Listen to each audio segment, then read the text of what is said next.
Welcome! Hi there. It is our 10th end step here of our game of Magic the Gathering, and sometimes it's really nice to just kick back, relax, and have a drink. Our game is getting into the late game a little bit more. We're on turn 10. Yeah. So that means some of the plays are going to be a little bit more complex. Jake, do you want to tell us a little bit about what we're talking about first, or should I explain our drink first? Well, I can talk about the topics just to take the shock value away. Sure. Because there's been a lawsuit. Egad! I know. Now, it's been everywhere. There's a lot of talk about what this means for Wizards of the Coast. But I want to talk broadly about the finances of Magic the Gathering, both in what this lawsuit means and kind of general corporate structure type stuff, as well as the finances of individual products and secondary market stuff. I think it's a huge topic, and this is going to broadly be an overview of things, but it's really important, and this is one of the big parts of a collector's thing like Magic the Gathering. Yeah, and I think what's kind of cool about that is Jake's background kind of aligns with this discussion. He's not directly in finance, but he works adjacent enough to finance that he definitely has a better understanding of it than somebody like me, who works in nonprofits and thinks about grants and things like that a little bit separately. I tell engineers they're spending too much money. Yeah, basically. So that's where our conversation is headed today, and I needed a stiff drink to get through this one. So today we are having something from my favorite brewery called The Brewery. It's in Placentia, California. Thank you so much. And today we're having Morning in Saigon. It is an imperial stout with Vietnamese coffee, chicory root, and sweetened condensed milk. It is 10% by volume, so I'm ready to get us started. Should we jump in? Absolutely. Oh my goodness, it's so good. That's really good. All right, so Jake, who is getting sued? Tell us about this. So we don't have all of the details of the case. Okay. We know that it is Chris Cox, CEO, and a number of other people kind of in that C-suite executive group. Of Hasbro. Mm-hmm. But it's related to Magic the Gathering specifically. And broadly, the allegations are that they were misusing the Magic the Gathering piece of the Hasbro business to misrepresent their overall financial situation. Gotcha. Right now in Hasbro, Magic is the only really profitable thing. Everything else is either breaking even or doing poorly. Okay. A few years ago, they actually specifically stated that the Dungeons and Dragons IP is being under-monetized. Basically saying that they could squeeze more money out of it, but they're not doing that. And I think that kind of led to a lot of the changes and things that we'll talk about in a little bit.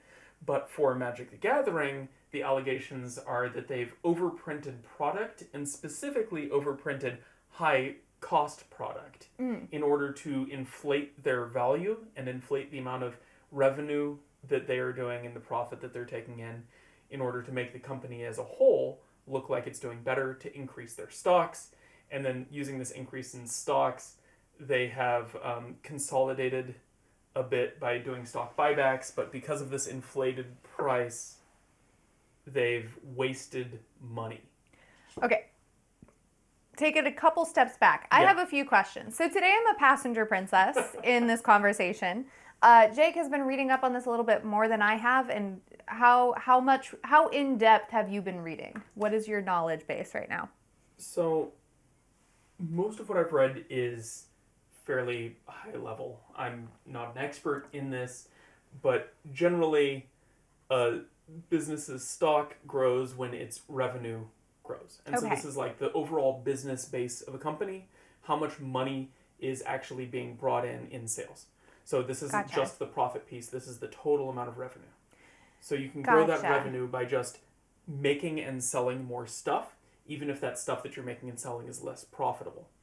Oh, I see. So this is where the issue is. It's less about the fact that they're selling more things and more about the fact that they're looking at the revenue of their company and saying, look, we're doing better, but the profit is not necessarily scaling to that? So, well, the profit's good as well. Their worry is that by overprinting this stuff or overprinting these products, they're devaluing the overall Magic brand. Ah, okay. And this has nothing to do with Universes Beyond.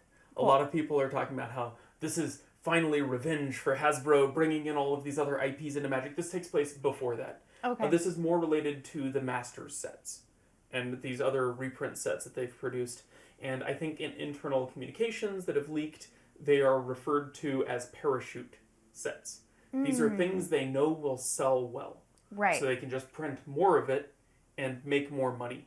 And there's no limit to how much of this they can sell, no matter where they put the prices at. So this is where you get booster packs that are selling for $12 or $20 on some of these sets that came out in the 2020 to 2022 range. I think it's specifically 2021 to 2022 or 3. But because of these extra products that were being released, they've increased the amount of business that they're doing at the expense of all of this excess stock going out to the community that can't always absorb that. And so you're burning out your user base by putting out too much product at once. Gotcha. So then want to clarify, because again, not a finance brain. Stock going out to community, different than stocks, speaking of the value of business. Yeah, we'll use the word inventory. Thank you. There's too much inventory being put out through distributors into stores, and one of the things they cite for this is that the internal inventory of Wizards of the Coast was going down, while the external inventory in distributors and stores was going up.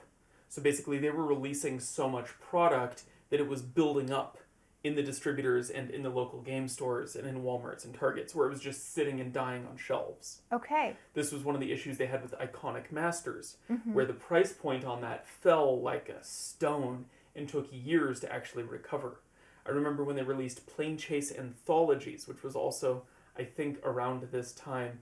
You could find them on eBay for 2 years for $99, MSRP. They were a limited product, but they printed so much of it, it wasn't being absorbed. So it was a limited product, but essentially it was as much as people actually wanted to buy and more. Yeah. Gotcha. The issue with this lawsuit and the reason why it might not actually do much... Let me flip this. Good call. Sorry. I got really interested in what we were talking about. Too exciting. Is that companies are allowed to be stupid. You can make bad decisions. CEOs can do things that are bad for the company. Right. This is an internal thing. They might get fired. There might be other repercussions. They might have to change the organization or structure in the business, but it's not illegal. Can I ask, who is bringing this lawsuit forwards? Who is suing these people? Yeah, it's not a class action lawsuit, but it is a group of people. I don't think we have specific names to assign to it, but it's gotcha. an organization of people. Is it coming from like within the house? Is it like somebody? No, I don't think this is a Hasbro thing. I think it is more community based or more. Gotcha. So this is the community of Magic the Gathering coming forward and saying, "Hey, you are burning out the market." Is kind of what's happening? Yeah, essentially. Okay. And the problem is these lawsuits typically don't go anywhere, just because you have to prove intent. You have to show that they were maliciously doing this. And that's really hard to do, as it turns out. Yeah. Okay, so something that I'm a little bit confused by, and I don't know if you have an answer for this. Why do you think this lawsuit is coming about now when people have been complaining about Wizards of the Coast overproducing, overprinting, having too much for people to keep up with for long periods of time? Why is this specifically what's triggering this lawsuit? Lawsuits are slow. That's it. If I was to point to one thing that would be like the triggering event for this, it would actually be the Magic 30 product. They specifically reference this. This is an exorbitantly expensive product that didn't deliver on the promises that they made. It was kind of weirdly represented, and the community had immediate backlash to it, but Wizards of the Coast went forward with it anyways. It didn't sell well. I think there was a discovery of some of this stuff ending up in landfills where it wasn't even being bought by people necessarily. Wow, yeah, okay. Lots of issues with this. For anyone out there that doesn't know what this is, they sold a product for the 30th anniversary of Magic, and they announced that for the first time in its history, they were going to be reprinting all of those cards from Alpha. Yes. You get Black Lotus, Time Walk, Full Power 9, all of those were going to be reprinted, with the exception that they were going to be reprinted with a different back on them. So they weren't tournament legal, they weren't breaking the reserve list as such, But the cost of that product was going to be $250 per booster pack. And a box was 4 booster packs. So $1,000 for 4 packs, 60 cards. That's crazy. Yes. So people didn't like that. Yeah. Wait, I misunderstood what this product was. I thought you just got the set of cards. No, this wasn't so even a you collector's don't even edition. get a collector's. This is just you might maybe get these things. You get 4 packs. Good luck. And for $1,000. For $1,000. That's even worse than Yeah. I thought it was. Oh my gosh. Okay, Yeah. they deserve to be No, if sued. they just redid the collector's edition box where it has every card printed in the set, they did this in 1994, where you could get square cornered versions of every card that came out in those original sets. If they did that again, $1,000 would well be worth it. Oh, super worth it. Yeah. Crazy expensive, very niche market, but it would be worth it. Yeah, but it's like a really cool thing to have, and it's very collectors, and it's like, yes. So there was a bunch of hiccups that they had when they first released this product. Okay. One, people didn't really like it. It was too expensive, really small market for it. They actually gave some of them away at the Magic 30 events, where if you signed up for the Black Lotus Pass, you just got one of these boxes for free. And so a lot of people paid whatever it was, $1,100 to get this, got $1,000 in product, and then immediately sold that to one of the shops at Magic 30 for $1,000. Yeah, they just made their money so they back. make their money back, and so it was free. So everyone else was kicking themselves for not buying the highest tier tickets to this. So there were a lot of these issues that came up. When they finally released it for public sale, it went up on the website for about an hour before the website went offline, and they said, we are no longer selling these on the website. They didn't explicitly say that they were out of stock. Apparently some people interpreted it that way. Yes. They weren't out of stock, obviously. They had a lot of these left over. I know there was a lot of talk on Reddit and in Discords about how there has to be a lot of additional product. The language that they used was very hedgy in the way that they were doing it. But this, I think, was probably what's actually started this lawsuit process. Okay. Where they looked at this and said this was a huge misstep. Hasbro isn't really in a lot of acknowledging different this. ways, yeah. And this was never something that really came up on those big quarterly finance calls as a, raise the red flag, something's wrong. Yeah, 100%. And so since this wasn't coming up like that, it looked a little shady. Yeah. The problem is now they need to find proof that this was intentional. Right.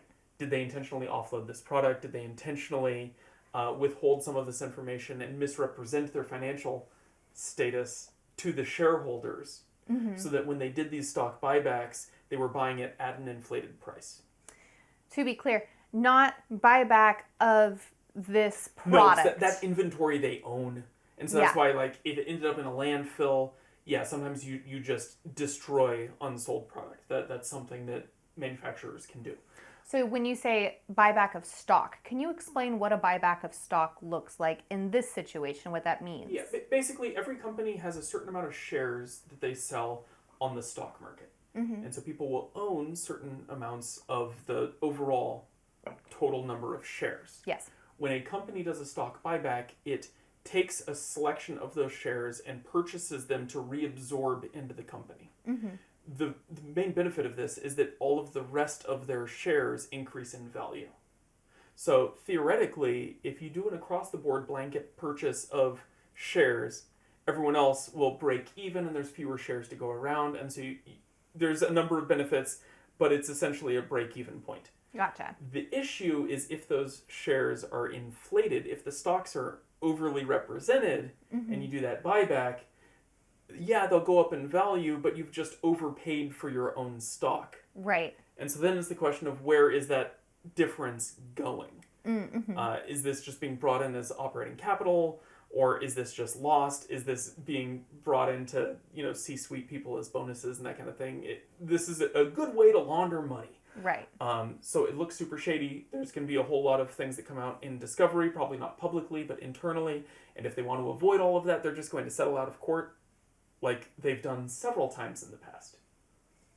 So have there been more than one lawsuit then? There have been a lot of lawsuits. Okay. But this is just big corporate America. There's always a lot of lawsuits. Yeah, so something that I have noticed as a talking point a lot of times, as somebody who started playing Magic in 2012, so kind of 2011, 2012-ish, more recent-ish Magic player. I've been playing for like, 10, 12-ish, 13-ish years now. I've been playing for like 13 to 14 years. That's a lot of Magic. Anyway, I'm a newer Magic player than you are. A while. Yeah, and I had a discovery like relatively recently that Magic was like Wizards of the Coast as a company was owned by Hasbro. Yeah. And I was under the impression that it was recent until I found out when that purchase actually happened. And that seems to be something that's kind of reflected in the community. So when did Hasbro officially purchase Wizards of the Coast? And what does that look like? Because I think a lot of people are kind of under the impression that like recently Hasbro's been putting a lot more pressure on Wizards of the Coast to print more product, or a lot of people I've heard blame like Universes Beyond on Hasbro specifically. So what does that purchase point look like, and how did that actually like impact Wizards? And can we tie lawsuits to that, or is that a completely separate thing? So those are like 3 different questions. So let's start off with, when did Hasbro actually purchase Wizards of the Coast? Yeah, so I think we can actually go back just a little bit further than that, because I think the context is kind of funny in this. Yeah. Wizards of the Coast was originally not a trading card game. It was a role-playing game. Like this was their main product line, was in this RPG domain. Yeah. Richard Garfield approached them about making a game, and they first turned him down and said, no, we want something a little more portable, something a little simpler. They were already heavy into this RPG space. They wanted something lightweight that people could take with them. Right. So Richard Garfield came back later with Wizards of the Coast and presented Magic the Gathering. Said, this is a trading card game I want to do. But when he came back, Wizards of the Coast was embroiled in a lawsuit because Palladium Games was upset that they were using too much of their IP for the way that they had their RPG systems developed. And they were designed to be system agnostic, but it borrowed a lot from the Palladium Games stuff. And so, yeah, there was a lawsuit going on, so they had to actually pause the acquisition of Magic the Gathering into Wizards of the Coast until that lawsuit was settled. So there was a weird overlap in Magic the Gathering existing without Wizards of the Coast owning it. Gotcha. But then they purchased that, and so in 1993, it was officially brought in. I think it was later in 93, but regardless. So basically, they started working on the official design of Magic the Gathering after they had pitched it to Wizards of the Coast. Yeah. And Wizards of the Coast said, yes, we want that. We cannot buy it right now. Yes. And so then they started working on Magic the Gathering as Wizards of the Coast handled a separate lawsuit, which was not related to Magic the Gathering. This is pre-Magic. Okay. Yes. And then they were able to officially purchase Magic the Gathering after like some of the design work had already been done. Okay, cool. So this was all in 1993. Yep. Yeah. Okay, so then what happened? So then Magic went strong for a number of years. There were a few missteps in the way that things were designed, but otherwise just regular development. Sure. Hasbro stepped in 1997. Okay. To start working a little bit with Wizards of the Coast, but officially bought Wizards of the Coast in 1999. Okay, so it stepped in about 4 years after Magic was officially founded. And then in 1999, so this is 6 years after Magic had been kind of going, that's when the official purchase point happened. Yes. Okay. And in 1999, when Hasbro purchased Wizards of the Coast was still fairly autonomous. Okay. They were kind of a subsidiary acting under Hasbro. Whatever legal words need to be woven in there to say Hasbro no touchy because Wizards is working. There were some issues during that time frame though, because this was right when Combo Winter was happening during the Urza Saga block. Ooh, okay. So this was a big issue for Wizards of the Coast because large portions of their player base gave up on the game entirely. As somebody who started playing in 2011, 2012, what is Combo Winter? This sounds like an apocalyptic level event. The joke, when Urza Saga was in Standard, is that the early game is when you're shuffling. Oh, I have heard this. Continue. And then the late game is when the second player takes their first turn. Because there were so many different decks that were so explosive on turn one that your opponent didn't have a chance to come back from it. Right. It was the free artifacts plus Tolarian Academy plus a memory jar to just cycle your hand out. There were insane decks. You could replenish back things from the graveyard with opalescence and other crazy tech that made it so your opponent couldn't actually do anything because you had an army of 4/4s or 5/5s turn 1. Right. It was a ridiculous time in Magic, and it led to a big decrease in power in the next couple sets. That's one of the reasons why Mercadian Masks Which is the so set that you weak. started in. Yeah, so I started in one of the weakest sets ever printed. I kind of appreciate that because there was only up from there, right? Sure. But it was around this time that Hasbro purchased Wizards of the Coast. This was kind of a bad look for Wizards. And obviously we don't know what took place internal to the company, but we do know that in 2001 they were officially integrated into Hasbro's corporate structure. Gotcha. Okay. So 2001 was the official, Wizards of the Coast brought into Hasbro. Right. Okay. And I think we do see some indications of Hasbro directing Wizards of the Coast a little bit more. If for no other reason than we see a major change to the border of Magic cards in 2001. And I know this takes a little bit of time to develop, but I don't know how much was happening behind the scenes. Right. But to have this be the official integration of Wizards of the Coast into Hasbro, and immediately all the borders change in 8th edition. Right. To become much more uniform, much more similar, and very, corporate structured. Yeah. There's a charm and an esoteric, artistry to the original frames that I think gets lost in 8th edition. Yeah. No, I was reading something recently from the original art director of Magic the Gathering. And it was really interesting hearing from his perspective what his vision for Magic was originally and then seeing where it is now. And he pretty explicitly says he's not very excited about the game as it is right now. But it was really cool because he talked about when he started with Magic the Gathering, his vision is he wanted to create something that was for adults. Yes. He was not designing a game for children. So he didn't want it to be super bright colors. This was not about eye-popping, catching your eye, simplistic design, corporate design, or trying to match kind of what the design feel for a lot of games at that time was. He took a lot of inspiration from wealthy magazines or things that were trying to make sales to adults at the time. So it needed to feel glass it needed to feel artisan, right? So we don't get bright pops of color. We get you're talking about kind of some of those neutral but opulent colors. Yeah. So the dark reds, the marbles, the woods, the browns, leaning very heavily into brown, right? And kind of looking at it from the standpoint of I want an adult to feel comfortable holding this in their pocket. This is not supposed to be cartoony. This is not supposed to be aimed towards a younger audience. This is something that needs to feel really intentional and really kind of handcrafted in a way that adults could have you found it from another magical plane of existence. This is not this was printed in where this was something that needed to feel very special and opulent and very adult centric. And so then hearing that switch starting in 2001, it sounds to move away from kind of that vibe of opulence into a more simplified form. I think it's kind of interesting to see the start of that. Yeah. And again, I don't know if we have direct confirmation of this, but the timelines line up in the way that it's probably there was some influence there, definitely. But that means that Hasbro was kind of driving Wizards of the Coast from 2001 on. And there were a lot of other things that happened during that time where they changed block structure, they adjusted what products were being released. We saw a big surge of Commander stuff.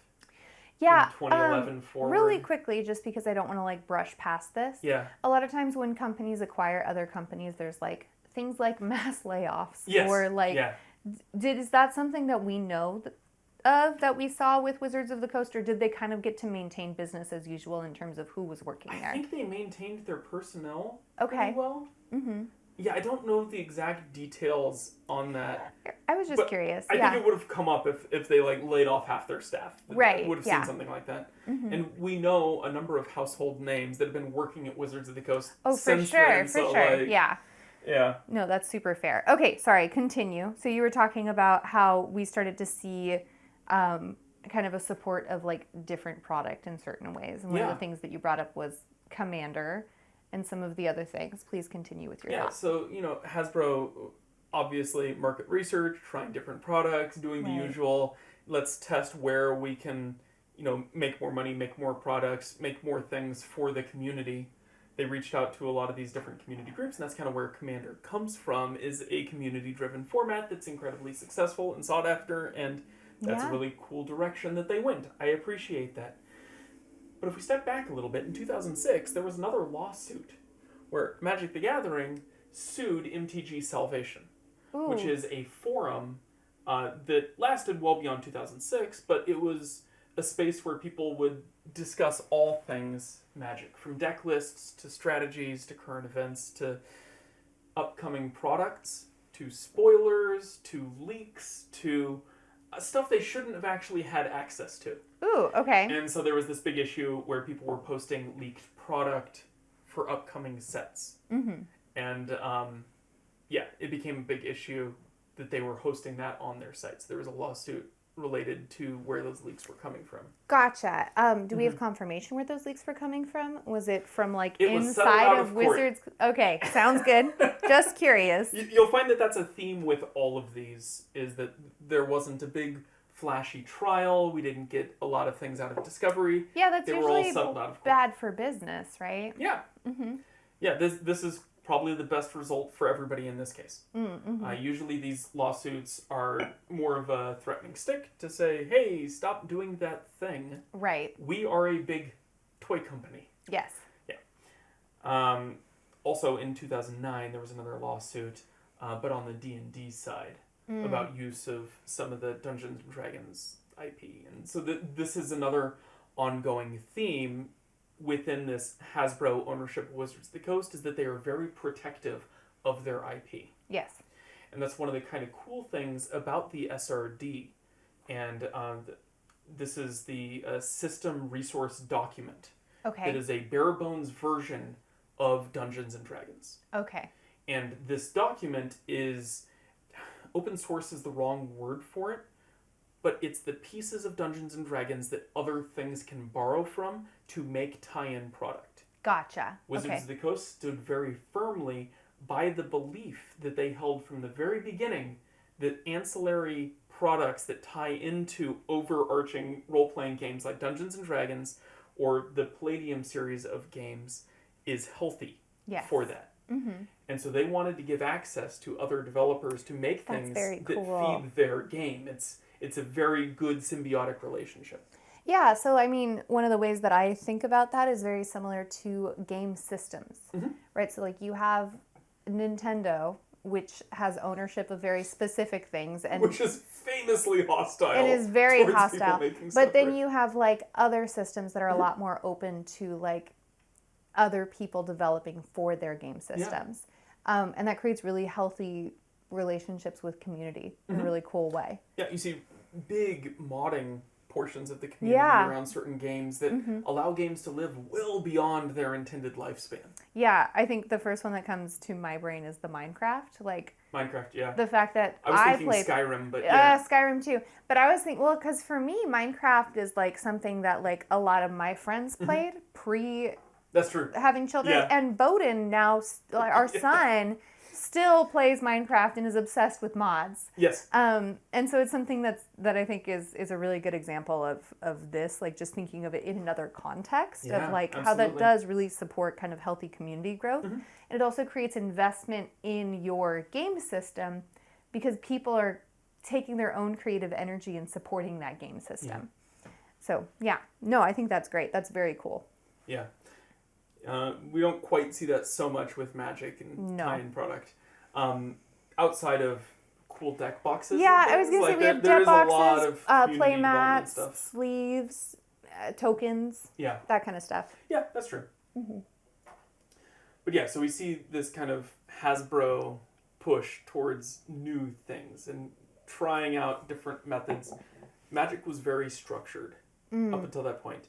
And granted, this is only about 25% of Magic's total lifespan. Sure. So it's tough to say whether this is real Magic or if the majority of their life under Hasbro is real Magic. Right. But it is a change, and it is kind of a noticeable inflection point in the way that Magic was handled. Sure. Then in 2014, there was another lawsuit. This was related to other TCGs and using Magic-like systems. I also settled out of court. Not a lot of details on that one. Gotcha. That was So just is a this blip on a Wikipedia thing. is this Wizards suing other people or other people suing Wizards/Hasbro? All of these are Wizards suing other people. Okay. Because again, a lot of these are protection of their IP, their systems. Sure. And then more recently, some of you that play Dungeons and Dragons might have seen Oh, that there was yes. a big issue with the update to 5th edition where they wanted to rework the OGL, which is the Open Gaming License, essentially the modern iteration of the SRD. They've renamed it, but kind of a similar agreement with the community that they can use parts of Dungeons and Dragons to make their own supplemental products. Yes, and I remember that was a big issue because there are a lot of incredibly well-known media platforms that were using Dungeons and Dragons as their main thing. And so they just kind of said, okay, we'll make our own. Yeah. And moved away from that.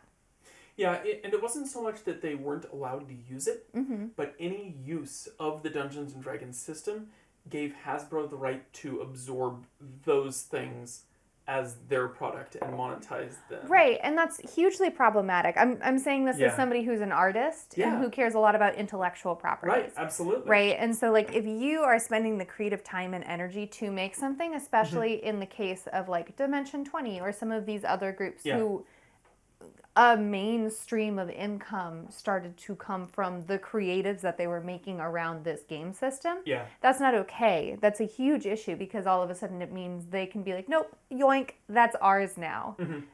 It's the same problem that a lot of artists have or have had in the past when they were animators at Disney, where any of the things that they made while they were working at Disney technically belonged to Disney, even if they didn't make it specifically as a project for Disney. Yeah. And that's really problematic because it means that you are not getting paid for the work that you are doing in order to support this big conglomerate. Yeah. Right? And so I agree that there has to be some level, this is me personally, as somebody who is an artist and has worked in creative fields and considered going into, not this specifically, but art fields that care a lot about intellectual property. It's incredibly important, and I understand on the one hand that this is a game system that they own, and so they want to allow community members to use it, but also want to be able to maintain control, especially when that impacts how people see their game. Yeah. And they want to be able to yoink things when they're like, this has become synonymous with our game. So like, but also people should be paid for their work, and it's not okay for you to own the creative brain space of somebody else without them explicitly giving that permission. And that's where it gets really hard, I think. Yeah. I have a lot to say about that lawsuit, but we can keep going. I'm sorry. Yeah, so that ended up being reworked into a modern OGL that very closely resembles the original, but some people were burned by even the whispers of that happening down the line and have moved away from Dungeons and Dragons. So we see an explosion of new systems in the last couple of years. And I think Hasbro's a little afraid of that with some of their other stuff, and so they're extremely hostile to any sort of Magic stuff getting out as well. Yes. And I think that all of this to say, Hasbro's been around for over 2 decades, working with Wizards of the Coast, making Magic product, and this new lawsuit talking about whether or not they handled their financial stuff internally is shady or not. We'll see what happens with that. Chances are, if it goes anywhere, it's going to be settled out of court and we won't learn anything new. And other than that, there's a high likelihood that they can't actually prove any of this, and I don't know that they could even demonstrate harm to the overall organization because Magic seems to be doing okay right now. Yeah. So we'll see what happens with that. That's fair. Oh. But yeah, big corporate finance stuff is messy, and lawsuits are fairly common. Yes. I have a friend who keeps trying to get me to move into the financial portion of the jobs that I work in. And I have yet to hear a good argument for doing it, except for the fact that you maybe make more money. But the amount of headache that comes along with it, I think, is not worth it to me. So thank you for doing that so that I do not have to. Yeah. And even in my roles, I'm very tangential to the like finance. Yeah, you're not like a finance the guy. Stuff. You kind of, the way that I like to explain your job is you translate between finance and engineers and are like, this is what's happening. Yeah. Which is important. I think that translation needs to happen. Yeah. But I appreciate it because it means you're very good at taking these concepts, which are like not super familiar to me, and explaining them to me in ways that I understand. So thank you for doing that. And those explanations might not be 100% correct. That is my understanding of them. And this does get a little bit beyond the things that I interact with directly. Yeah, and the thing that we should both say as a caveat is neither of us are lawyers. Yeah, true. And also, we are reading very surface level on what is going on generally. So we're reading this more as like news, not as people who are going into depth in the little details of what's happening. So if you actually want to know more about this lawsuit, I'd recommend reading it yourself or going to find some of the lawyer channels who will definitely go through this in more detail. Or just leave a comment explaining this better. Oh, yeah. If you know more, we'd love to know more also. Please explain it to us. We would appreciate that. But all that to say, this isn't an abandoned ship moment. I don't think Magic's going anywhere. I don't think this is going to be a big moment of comeuppance for Wizards or Hasbro either. I don't anticipate massive changes in the future. The only thing that I will say that's kind of interesting about this, and probably speaks to the impact that this has had, there's no master sets announced for 2026. So, I love reprints. I think they're really cool. I think they're healthy for the formats that they were designed for. I'd love to see more standard reprint stuff. We got Foundations, which was pretty cool, but even then, it had a lot of new cards in it. We're not getting that. That's not coming this year. Instead, we're getting Marvel Heroes and Ninja Turtles. So, pick your battles. I don't know if this is necessarily better, but it's definitely different, and Hasbro likes trying different things. Yeah.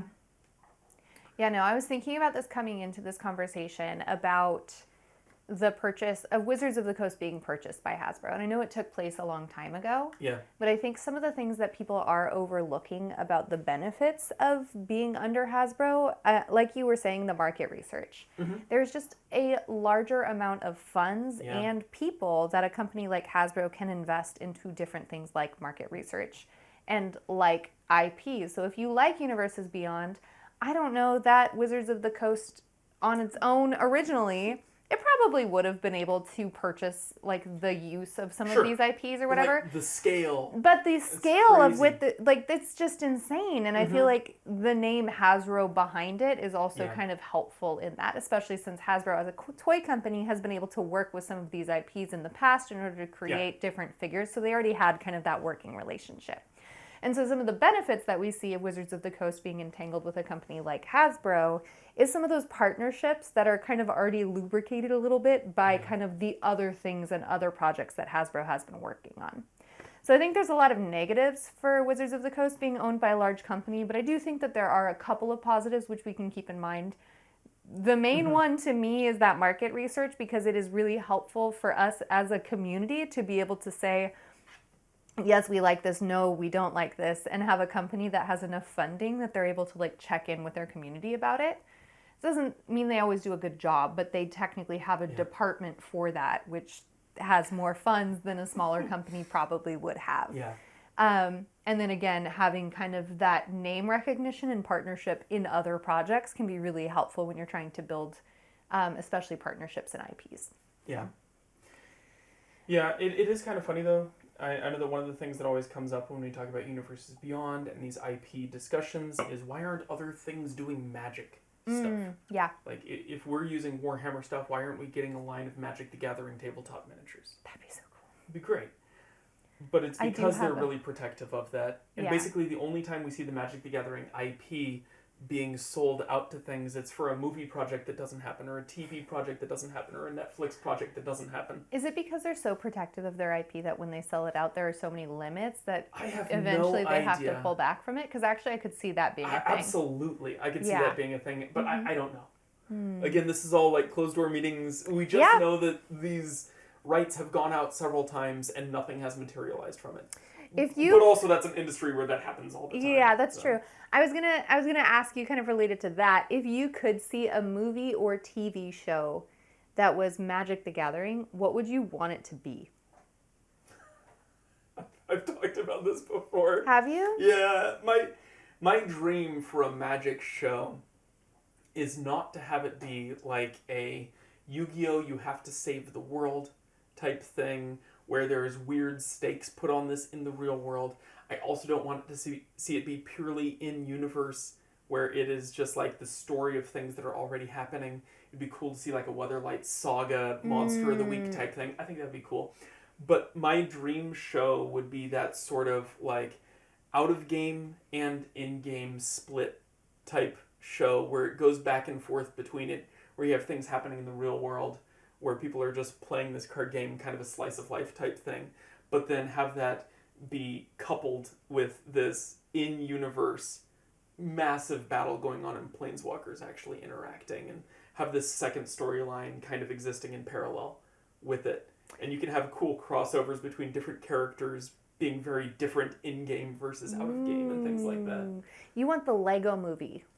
I would love a Lego movie in Magic. Yes, exactly. Because like you got like the big human people that are doing stuff and have their own conflict, and then the internal conflict of like the Lego people, and one is kind of driving the other, and the other is also kind of back driving the original. Yeah, and you kind of have to weigh how much your time you're spending in one versus the other. Yeah. But I think if it's tactfully done, it could be really cool to add impact to some of the story beats that are happening in the other. Anyways, that's kind of my vision for something that'd be really cool and different. I don't want to just see like He-Man, but Magic the Gathering. I low-key want to see He-Man, but Magic the Gathering. No, but like I think that they have so much cool lore and so many good books. I love a book movie, especially one that's like translated so literally, like it's perfectly. And they just have so much of these, like this huge backlog. They have a library of lore to kind of talk through. And so I think that would be cool. And then I also think a Loki style show would be cool now that we're getting some universe beyond like universe stuff. Jumping type Yeah, stuff? where there's like a bunch of universe jumping. I also think it would be very funny to have like either a David Attenborough or like a crocodile hunter like style nature show, nature documentary, just like talking about the different planes of magics and like animals that are indigenous to that area. I think that would be so fun and funny. Yeah. Maybe I should do that. I dig that. Yeah. Also, I'm thinking like 20-minute episodes, but there's nothing stopping them from doing like 3-minute vignettes. Yeah. Of really cool specific moments just in the story. Just That'd be do a awesome. full like Wizards of the Coast channel and have a D&D movie and like all sorts of different shows, and then you could have like little cut-ins of like live stream Wizards of the Coast and Magic tournaments and D&D stuff. Yeah. They could do so much with that. Awesome. Yeah. Also, I hold fast to the belief that Liliana versus Nicole Bolas intro is one of the best pieces of Magic the Gathering media that's ever been made. I would argue it's so one good. of the best in-universe commercials for any piece of media that I've seen in the last 15 years. I feel like it was almost reminiscent of like, the 90s Cartoon Network and like Nickelodeon channel commercials with toys. Where it would like be like zooming in and the toys would be like, for the last time, like something would be happening and then it cuts out and the people are like playing. That was the vibe that I got from that. Yeah, absolutely. And I loved it. And I just wish that they had more commercials like that. Now it's all medicine commercials because we're old. That might speak to our media consumption more than the commercials themselves. Yeah. But to expand the topic of finance stuff and draw us a little bit back to what we were talking about. Sorry, I got us distracted. I think that the collectability of Magic cards and the financial aspect of the game is one of the core components to Magic as a whole. Yeah. And I think there's a lot of people that try to kind of circumvent that and ignore it. You know, we should be focused on the purity of play. It's only about the decks that we're building and the cards that we're using. We want to talk about the mechanics and how we actually play on the tabletop. Or it only matters the community. You can use whatever cards you want and it doesn't matter. But I think there is that collectability to it. There 100%. is this financial aspect that's baked into the game. Yeah. And I think it's important to recognize that that has an impact on the way the game is developed and the way that the game is consumed. Oh, no, really. Because, like, when you look, you were talking about how initially Richard Garfield pitched Magic the Gathering to Wizards of the Coast, and they were like, yes, I'm interested. Originally, they said no, and then they came back and said yes. The no was for a different game. Yeah, that's what I'm saying, though, is like... Robo Warriors or something like that. Yeah, but they said no, and he came back with Magic the Gathering. And the difference was this idea of a collectible card game. And the reason that Wizards of the Coast went ahead and bought this, one, it's a good game, but two, they recognized that this wasn't going to be a board game where people would buy it once and then it would just be bought. And then they didn't have to repurchase it. This was something that had pieces that were collectible, where they could come out with the newest, best thing and people would continue to purchase them over time. So Magic the Gathering got made because Wizards of the Coast recognized the ability for this collectible market and this continued purchase of this over time. And so you say it's baked into the game, and it's literally the only, like, it's one of the big reasons why this pitch worked and why Wizards of the Coast was so excited to purchase this game. Yeah, absolutely. Yeah, no, I think that the collectible aspect of the game is another way of playing Magic the Gathering. I would go even further than the, like, yes, it's an aspect of it, to point to the fact that there are people who play the game for that collectible aspect of it. And I think you see that, I think we talk about it more in other games. So like Pokemon, I think, is a really good example of like kind of people play and people collect, and Magic is a little bit more integrated than that. But I do think that there is some level of like people play this game because they want to collect the pieces, and Universes Beyond is kind of a huge piece of kind of helping to drive that recently, in my opinion. Yeah, there's this funny conversation that I've had multiple times with people in card shops talking about the difference between Magic and Pokemon, where they ask why Magic cards are so expensive. Like, which ones are the most expensive cards? And, you know, like, oh, it's this card right here. This is the most expensive card on the shelf. They go, that's a land. It's like, yeah, but you don't understand. This is like the best land. Yeah. This is a taiga, okay? This is like, it's like 2 lands in 1. And they're like, so it produces like double mana? No, it's either. It's an option. Yeah, thing. It's one like or the other. Explaining why cards are expensive, and it's like, it's not fancy. It's not really cool. It's not crazy powerful. It's this combination of being kind of really old, really scarce, and it derives its value from being a good card. Yeah, it's usable. Yeah. It's usable. And something that I think is really cool about that too is I literally watched a TikTok today of somebody bringing in an energy card for Pokemon from like OG set energy card, and they were like, I would like to sell you this card, and the person was like, I will not be buying that card today because it's beat to crap, right? And also it's from an old thing, and also it's an energy, and those are like basically not worth anything. And it was really interesting to me because in Magic, when we think about collectability, it being beat to crap matters a little bit, but like people are still going to spend like $200 on a card that's beat to crap if it's playable and scarce. I have a Tundra that practically has a hole in it. Yeah. In one of my CEDH and decks. you paid, well, you didn't pay, you traded up for it, like but a reasonable amount of money for that card, right? True. And so I do think it's really interesting when you talk about like the collectible market in Magic the Gathering, because I think they have done a really good job in this aspect of collectability, where Pokemon kind of started to derive its value from the fact that people liked the anime and people liked the manga and they liked the story, and so they wanted to own the product that was their favorite Pokemon. Like, I know you have a Dragonite deck where you just have collected as many Dragonites as you can. I have a Dragonite binder. Yeah, exactly. Right, but like, and people like kind of do that in Magic, but like, that's not necessarily the driving source for people getting into Magic. Pre-Universes Beyond is my understanding. Yeah. Whereas, like, I would say that a lot of people play the Pokemon card game, started out collecting because they saw their favorite Pokemon, and then got into that game. Yeah. And so the way that the collectability of cards versus the playability of cards happens in Magic is very different, I think, than in a lot of other card games. Because I would argue in Yu-Gi-Oh! I started playing Yu-Gi-Oh! Because I watched the show. Yeah. You know what I mean? Or like, Yeah, and totally. like, I think a lot of people do have that story, especially when they're like in our age group, where it's like they It's got remember that the show nostalgic coming out, and aspect. you want to Yeah. play the Blue Eyes White Dragon, and you want to play the like, right? Like there is some aspect of like there's some collectability to it, but then you get into the game and it's not at all like the show. Yeah. I want to play Right. Blue Eyes White Dragon. Okay, so here's what you do. You summon this field spell that allows you to summon this Yeah, other yeah, monster, which allows you to search for this thing, put Blue Eyes White Dragon into the graveyard. Then you can fusion summon with 3 blue eyes from your deck, hand, or grave. This is why I don't play Yu-Gi-Oh anymore.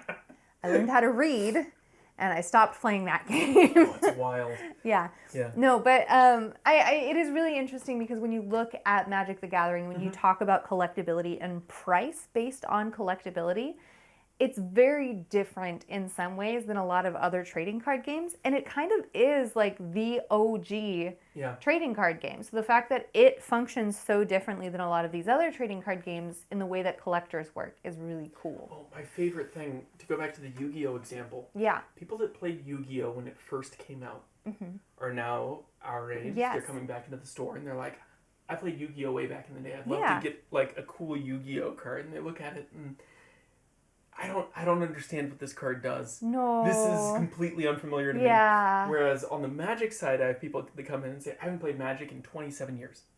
Can I take a look at your green mid-range cost stuff? It's just like, here's our $3 box. And they're like looking through it. And every card they pull out, they go, this card's insane. But they know what it does. 100%. Like, the rules are the same. It's so true. And what's so funny, too, is the way that they play can be a little bit different, but it's less about them playing Magic differently and more that they're like, yeah, I played pre-Commander. Yeah. And so that the way that they play is very standard style, where it's like very one-on-one, right? And so like there's a couple of people that come into our LGS who have played with us in like our thing, and they will just like unapologetically target one person, Yeah. which is kind It's of the best way to win. yeah, which is kind of bad manners though in a casual Oh, no, totally. in a casual like EDH game, right? But they're like, but that's how you win the game, and they're right, and like it's also, but like you can kind of tell who the standard players are who got into Commander a little bit later because they play Magic a little bit differently. But that collectible aspect is still there. And if they come back into the game, I think this is something also that's very cool about Commander specifically, and like talking about how like different formats impact collectability of cards. Like the fact that Commander, you can play most cards from all time in all of Magic. Yeah. A lot of these people who are coming back into Magic who have not sold some of their old collections can still play with those cards. Yeah. And some of those cards are really good. Some of them are garbage, but some of them are really good. And even their garbage cards, they can fit into like a weird thing if they want to build something like that and play like a bracket 2 or bracket 3 game with people, right? And so like the buy-in to start playing Magic now can be significantly lower for people getting back into the game than somebody who's buying into Yu-Gi-Oh! Or buying into Pokemon, where it doesn't feel that way to me. This is somebody speaking as an outsider to Yu-Gi-Oh! And Pokemon. But it seems like there's a bigger buy-in for people who stopped playing and then came back in, who want to play kind of formats that are being played at different stores. Maybe. I think it's a little bit different for Pokemon. Okay. Because for the most part, the people that are coming back into the game are coming back in as collectors. Sure. And so their interest is, I want to buy the cards that I had when I was a kid. Yeah. And that's where it gets tough, because those cards they had when they were a kid might have been really expensive. Right. Buying like first edition base set rare stuff is pricey. The Shadowless stuff is very expensive. But in Magic, I think the interest is more in playing the game. Yeah. And the people that come back into Pokemon and say, I really want to play, I haven't played since Nintendo took over for Wizards of the Coast, which is a whole different thing. Which is crazy to There was think kind about. of a weird, shady thing where Nintendo just like snatched up the Pokemon company that used to be working directly with Wizards of the Coast. Yeah. But the people that haven't played since Wizards of the Coast ran it, you say, all right, yeah, it's going to be like $30 and you have the most powerful deck in the world. That's fair. Pokemon is such an approachable game for playability. That's so valid, yeah. Yu-Gi-Oh! Is on the other end of the spectrum. It's very expensive, and then the cards go to worthless within like 2 months. Yeah. But we don't talk about Yu-Gi-Oh! It's got issues. That's true. That's also something I guess you could talk about with the collectability of Magic, because as much as Magic players like collectability, there is some nostalgia. Yeah. Right? People have their favorite cards and they have their favorite decks, and so a lot of people, if they do come back into Magic, their favorite cards are their favorite for a reason, and they might be pretty expensive when they're trying to buy back into, like, especially old Magic stuff totally. that hasn't been reprinted. So I guess you could say that problem still exists if they did sell their cards and are getting back into it. I have spent the last week stripping Pernicious Deeds out of every green-black plus color deck that I have in Commander to get my playset to put back together my pre-modern rock deck. I'm very excited. I want to play that deck again. Yeah. And now that Parallax Tide is gone, I might be able to. We'll see how it goes. Yeah. But that nostalgic aspect absolutely is there. And what's funny to me, though, is the secondary market price. You see that shifting with the popularity of cards and the reprints of cards. Yeah.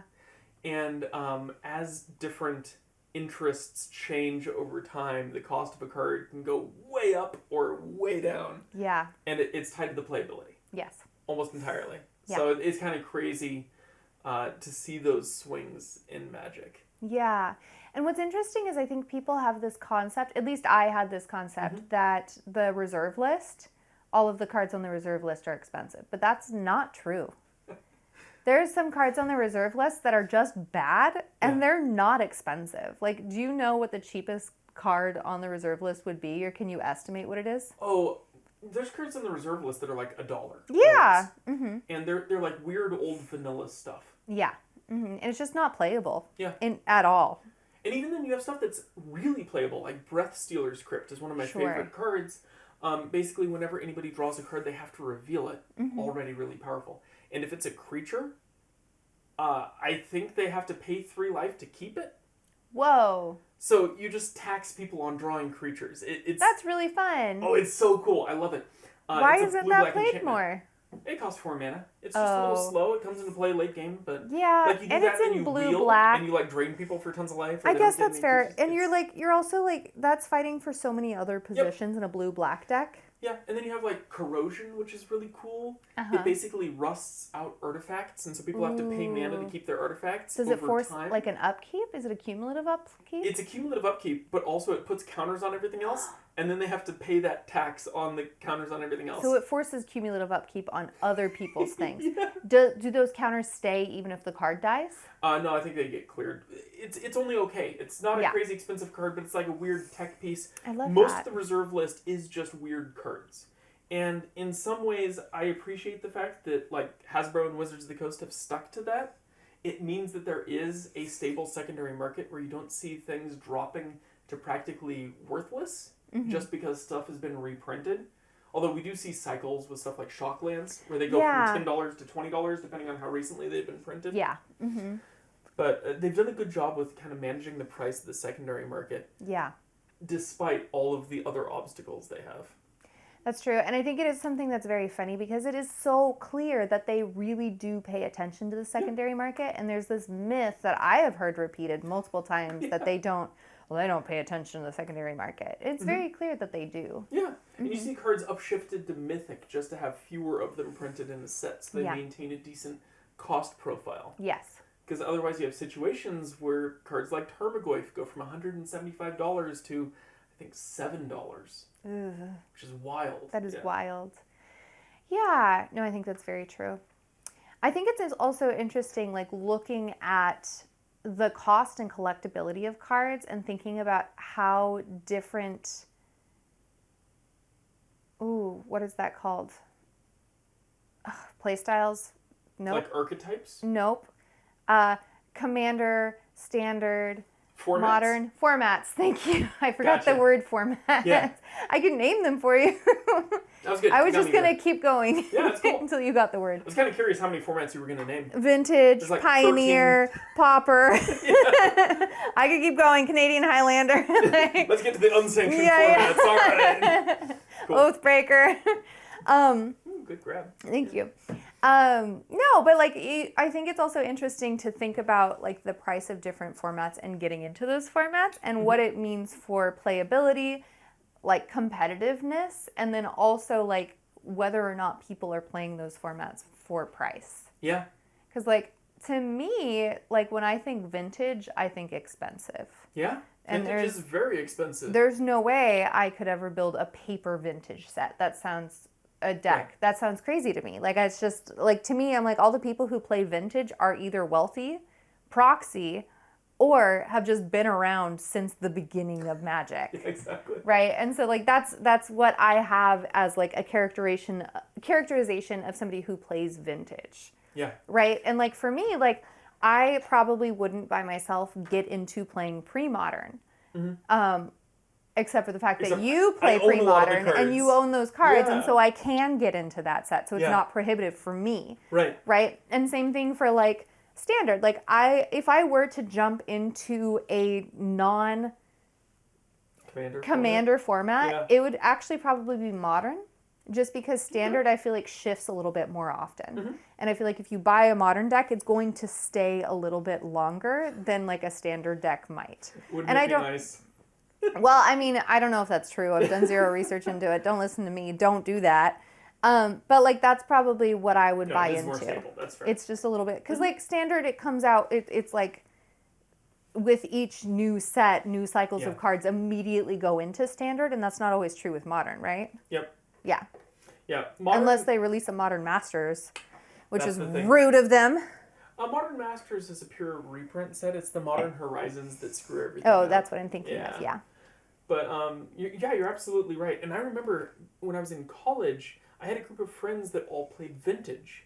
But the way you played Vintage at that time was a 10 proxy Vintage deck. So out of your 75 cards, 60 cards main deck, 15 sideboard, you could have 10 proxies. Right. So if you wanted to, you can have the full power 9 in proxy. But that's 9 of your 10 proxies. Deck, right? Yeah. But that cuts a deck down from being tens of thousands of dollars to being like 200 to 300. So it becomes like that modern. It becomes affordable. As soon as they got rid of that proxy limit in Vintage, it evaporated. Everyone just stopped playing. There were people that went to Legacy, and we saw that with like Star City Games Invitationals for a while. Legacy was really popular. But even then, as those cards got more and more expensive, even the people that owned it kind of stopped playing. And we Time out. So when you say off. they got rid of the 10 proxies, it wasn't that you could play as many proxies as you wanted. It was that you couldn't play proxies. No proxies. Yeah. Gotcha. Okay. It was a hard rule that Wizards of the Coast put in place that sanctioned tournaments couldn't use proxies at all. Yeah. I don't know exactly what drove that. I think it coincides with some of the more rigid restrictions they put on the reserve list and the way they handled that. But it was like late 20-aughts. Yeah. And it's also possible this was like kind of an unspoken rule where people sort of allowed 10 proxy tournaments even though they weren't supposed to. But as soon as they started cracking down on that, they kind of went away. And I don't know if you guys have vintage tournaments in your area, but we have exactly one shop within like 2 hours of us that hosts vintage tournaments. Yeah. And we are in Los Angeles. Los Angeles area. So yeah. 2 hours is like all of Los Angeles for us. So the fact that like basically an 80-mile radius. Yeah. 60 to 80 miles depending on traffic. And I know other people have posted stuff, but it's crazy how fast that fell off.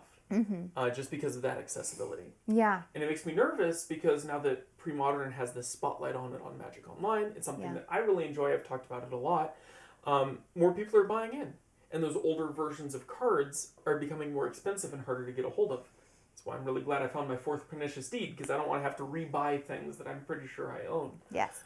But because of that, it's going to be harder for new people to come in unless they institute, gold border cards allowed, collector's edition cards allowed, modern border cards are, I think, technically allowed, but some people frown on it, or just full proxies allowed. It's going to be really difficult to grow that format because it's based on cards that aren't getting new supply. Yeah, no, that's super valid. And I think that's also something that's contributing to the popularity of CEDH. Yeah. There's a lot of CEDH tournaments, and I think pretty much everybody except for like Howard, our friend Howard. Hugo Howard, we love this for you. But pretty much all of our friends have proxies in their CEDH you decks. Have to. You do have to, because there's so much repetition in what is played in CEDH decks, right? Because if you're playing a blue deck, you include Rhystic Study, and you include, right? Like, in my Gitrog deck, I've gone back and forth on having Chains of Mephistopheles in there. Mm-hmm. That's a $1,000 card. Yeah. I can't buy that as let's see if we need it. Let's see if it's good in the meta. Yeah, like, there's absolutely. No chance. Yeah, and the same thing is kind of happening with my Sisay deck. Yeah. I did an overhaul of my Sisay deck recently, and a lot of the things that I took out are things that are very expensive. Yeah. And if I had to play in paper, I would just be like, no, this is the deck. We're going to play a different deck. Magda sounds really good right now. Yeah, it's cheap. Or I would just show up to tournaments and be okay with losing. That's the reality for me, is I would just be like, nope, this is my deck. Maybe for my birthday I'll switch it, but like that's not coming for another 6 months, so this is my deck right now. Yeah. And I think the ability to proxy and pull things in and out is really contributing to the popularity of EDH in general, but especially CEDH. Yeah. I think that's something that's kind of a cautionary tale, because while I think it's really healthy for competitive EDH, I actually think proxies can be really unhealthy for just basic Friday night Magic, especially when you're trying to play like bracket 3 and not bracket 4-5, right? Yeah. Because I think what's happening is a lot of bracket 3 decks are being pushed out just because people are proxying like their lands, or they are proxying some of those things that are technically not game changers, but like are expensive and you probably wouldn't play otherwise. So many people fight me on using dual lands in bracket 2. Yeah. It's crazy to me. Yeah, it's like, no, this is bracket 2. Do not use your dual lands. Your mana base should be crap. Yeah, right. You should have things coming into play tapped, turn 5. Like, that's what this should look like. Anyway, I think that might be a conversation for another time, but I do really think that the playability of formats is very dependent on price and what proxies are allowed. Yeah. And then also what play looks like is also very dependent on proxies. Mm-hmm. Yeah. But with that, I think we are out of time in the instep. So it's time to move to cleanup. And we'll see you next turn. Have a good night. Bye.